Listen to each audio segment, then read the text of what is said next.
Se reconstruire dans un monde meilleur, Xavier Emmanuelli et Boris Cyrulnik. Introduction à l'après-Covid.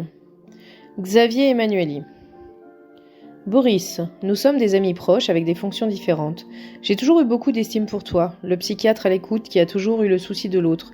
Tu n'as pas gardé d'amertume de ton traumatisme fondamental, de cette souffrance indicible que tu as justement essayé de dire. Bien au contraire, cela t'a ouvert aux autres et tu as su transmettre cette résilience, ton outil de construction de vie. Maintenant, c'est un peu à tort et à travers que l'on emploie le mot résilience, mais toi tu l'as sécrété dans ton cœur et dans ton comportement. Dire qu'avant cela, le mot était employé en métallurgie pour parler de la capacité de certains métaux à absorber l'énergie d'un choc en se déformant. Je t'ai connu au cours de mes premières années de médecine, alors que je fréquentais plus les cafés que la fac, mais je voyais très bien ce que tu faisais, toi qui étais sage et studieux. Quant à moi, j'ai été embarqué dans mon parcours initiatique qui m'a donné à voir les bouleversements du monde, du changement, de politique, de perception. J'ai compris qu'on avait tous une histoire et qu'il faudrait nous adapter parce que le monde changeait. Abandonner ses certitudes, c'est se retrouver à poil, complètement frileux et démuni, mais c'était une nécessité. Moi, je n'ai pas eu assez de résilience, mais la souffrance des autres m'avait interpellée pour me faire changer. Voilà comment on s'est rencontrés, toi venant de l'intérieur, moi de l'extérieur. Boris Cyrulnik. À l'inverse de moi, tu viens d'une lignée de praticiens. Ton père était un médecin de famille, comme on n'en voit plus beaucoup aujourd'hui. Il travaillait énormément et toute ta famille était organisée autour de la médecine. Mais ton développement s'est appuyé sur le fait que tu as su démystifier ton environnement familial et culturel, ce qui t'a rendu sensible à la souffrance d'autrui. Quand je t'ai rencontré, au début de nos études, je me souviens que la souffrance des autres était pour toi une injustice insupportable.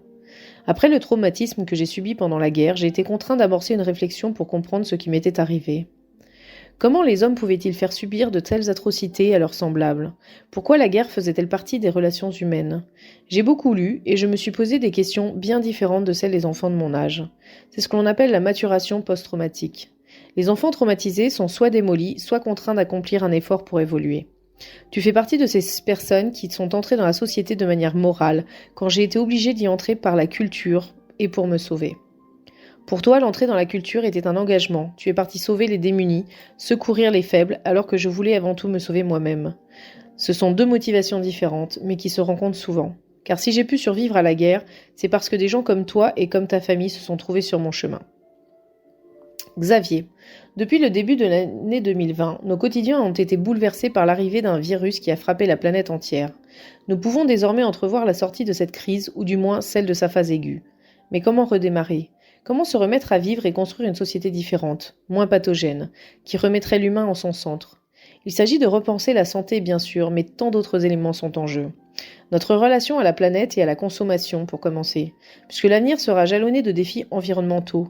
Nos institutions, car ce sont elles qui nous permettent d'agir sur notre milieu, le système de santé, les structures hospitalières, la manière dont on conçoit l'école, et ce que l'on souhaite en ce qui concerne l'éducation de nos enfants.